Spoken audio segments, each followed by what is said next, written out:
Yan, dito lang kami kakain. So, ito yung lugar. Tingnan mo.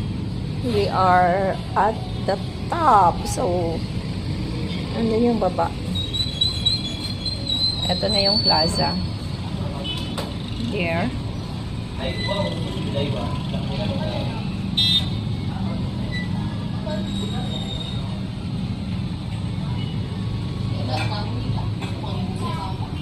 Yan yung plaza.